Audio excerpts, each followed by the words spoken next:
Ravina malala ampifaliana zontsika miona toy izao azonao fampahery indray miaino ny ten'Andriamanitra mahafantatra ny sitrapon'Andriamanitra iainanao amin'ity anio ity. Koa ho aminareo izay olona voantso malalo amin'Andriamanitra ray sy voatery amin'i Jesosy Kristy ampitomboina ho anareo ny famindrapo sy ny fiadanana ary ny fitiavana. Amen. Zoma 20 septambra 2020 ivanjinantsika no hevitra hoe miorina amin'ny finoana ny mpino. Andeha ry havana idera sakalazan'Andriamanitra isika. Halleloia! Miderahan Jehovah ary fanahiko. Ideran'i Jehovah raha mbola miaina koa, eny ankalazan'Andriamanitra aho raha mbola velona koa. Amen.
Ivavaka isika.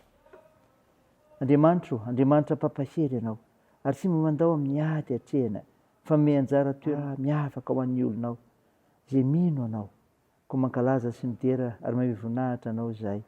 Molona izany falebiazanao izany, molona izany ianao Andriamanitra tsy toy izany ary azony mahatsiaro ny tenany akoa. Fantatrao ny fahalemeanay Tompo, angataka amin'ny famindram-ponao hatrany izay. Mamindrafo ary mamelany erikay. Fa ny fananao masina izay hanazavanay amin'ny fanambarany teninao. Zovakina mba izanay mitombo amin'ny finoana ary miorina amin'ny finoanan'ilay Jesosy Kristy. Ko amin'ny anaran'ilay Jesosy Kristy mpamonjy anay, novanay izany mivavaka izany. Amen. Ny ofinainao antsika amin'ny teny ity ravana dia hitanao any epistily voalohany soratan'i Paoly ho an'i Timoty. Toko 4, 1-9 ka hatramin'ny 10. Mivaky toy izao aminaran'i Jesosy. raha manoro hevitra ny rahalany amin'izany zavatra izany ianao dia ho mpanompo tsara an'i Kristy Jesosy. Tezaina amin'ny tenin'ny finoana sy ny fampianarana tsara izay efa narahanao. Fa ny anganongano ratsy fanao mba aviantitra dia lavo, ka mampiasa ny tenanao amin'ny toe-panahy araka an'Andriamanitra. Fa mahasoa kely ihany ny fampiasana ny tena, fa ny toe-panahy araka an'Andriamanitra no mahasoa amin'ny zavatra rehetra, ka manana ny teny fikasana ny amin'ny fiainana ankehitriny sy ny ho avy koa. Mahatoky izao teny izao ka tokony ekena amin'ny fankasitrahana rehetra. Fa izany ny kelezanay aina sy ezahanay satria izahay manantena an'Andriamanitra velona izay mpamonjy ny olona rehetra, indrindra fa izay efa mino. Amen. Ray Masino, manamasinanay amin'ny fahamarinana, ny teninao ny fahamarinana. Amen. Ry havana malala ho aminao ny fiadanana. Mofinaina norantsika teo ry havana ny Timoty faharoa toko faefatra andininy fahaenina ka hatramin'ny fahafolo dia milaza ny fananaran'i Paoly an'i Timoty mba ho mpanompo tsara an'i Kristy Jesosy. Mba ho mpanompo tsara an'i Kristy Jesosy. Ka mikolokolo hatrany ny finoana. Mikolokolo hatrany ny finoana. Tezaina amin'ny tenin'ny finoana sy ny fampianarana tsara izay efa narahana. Hoy ny andininy fahaenina tapa fahatelo. Nandray ny fampianarana i Timoty ka nampita izany amin'ny hafa indray avy eo. Fanabeazana mitosy maharitra no ilaina. Miara-dalana amin'izany ny fitondran-tena tsara izay mifanaraka amin'ny toe-panaraka an'Andriamanitra. Adintsika araka izany ry havana ny mandray tsara ny fampianarana, ny mihena izany amin'ny fahamasinana ary mampita izany amin'ny hafa indray. Kolokolo hatrany ry havana ny finoana. Mijoroa vavolombelon Jesosy Kristy Tompo izay mahery amin'ny teny sy ny asa. Toiza hatrany ny finoana rahan'asa izay efa tanterahantsika isanandro. Mikolokolo hatrany ny fahasalamana izany koa ry havana. Nambareto ny mpanompo tsara an'i Kristy Jesosy dia izao mikolokolo hatrany ny fahasalamana. Fa mahasoa kely ihany ny fampiasana ny teny. Hoy ny andininy fahavalo. Ilaina ny mikolokolo vatana sy ny fahasalamana. Filazantsara torintsika dia mahasana ny olona manontolo, saina, vatana, fo, fanahy, tempolo fanahy masina ny tenantsika ka tsy maintsy kolokoloana tsara. Tsy simbaina amin'ny fandrerahan-tena amin'ny fomban'izao tontolo izao. Tsy maintsy mitandro fahasalamana amin'ireo sakafo sy fisotra ara-pahasalamana isika. Dia tongotra amin'ny fitetezana tanàna sy mivoatra dia sady famitosana filazantsara ny fampiasana ny tena soa ny fahasalamana ihany koa. Ny mpanompo tsara an'i Kristy Jesosy dia izao ry havana. Mitory hatrany ny famonjena. Izany koa mitory hatrany ny famonjena. Izay manantena an'Andriamanitra velona, izay mpamonjy ny olona rehetra, indrindra fa izay mino.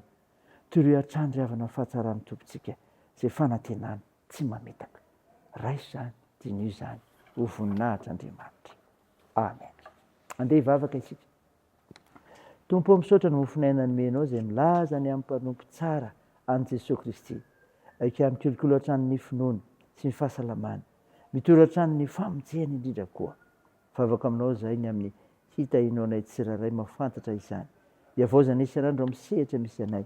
Ary mijoro vavolombelonao marina sy mpanompo mahatoky ny teninao. Hay ity anao, ikanasoa fiarahamonina misy anay. Hay misaotra anao Andriamanitra mandrakariva amin'ny zavatra rehetra. Hay tory izany amin'ny hafa koa. Jesosy, vonjeo amin'ny firenenay. Sitrandro marary mila ny vavakay. Fa mpanasitrana ianao. Koa toa ny asa fitsaboana. Atanjao ireo azo paoriana ka ampinononao. Toandro marivo olona izay sahirana. Vonjeo arovo izay mitezavatra misy amin'ny fiarahamonina misy anay. Mitahiny amin'ny hazakazaka ataonay ny amin'ny fianarana, amin'ny asa aman-draharaha, ny tokantrano sy fikasana tsara rehetra. Anaran'i Jesosy Kristy mpamonjy anay sy vavahanay miaraka amin'ilay vavaka nampianarinao anay manao hoe: Ranay eo izay ny an-danitra, ao masinina anie ny anaranao, ho tonga anie ny fanjakanao, atao anie ny sitraponao etỳ an-tany tahaka ny an-danitra. Mehony anio izay anona sahaza ao anay, ary mamelany erikay tahaka ny namelanay izay meloka taminay. Ary aiza mitondra anay amin'ny fakam-panahy, fa manafanay amin'ny ratsy. Fanao ny fanjakana sy ny hery ary ny voninahitra mandrakizay. Amen. Raisa finoana ry havana nitsorana tolotra ianao amin'ny anaran'i Jesosy Kristy. Hitanao ny Tompo kambina soa salama amin'ny zavatra rehetra ny ianao. Tahaka nanambiana ny fanahinao ihany. Amen. Teo n'Andriamanitra irery ny voninahitra amin'ny anaran'ny Ray sy ny Zanaka ary ny Fanahy Masina. Amen.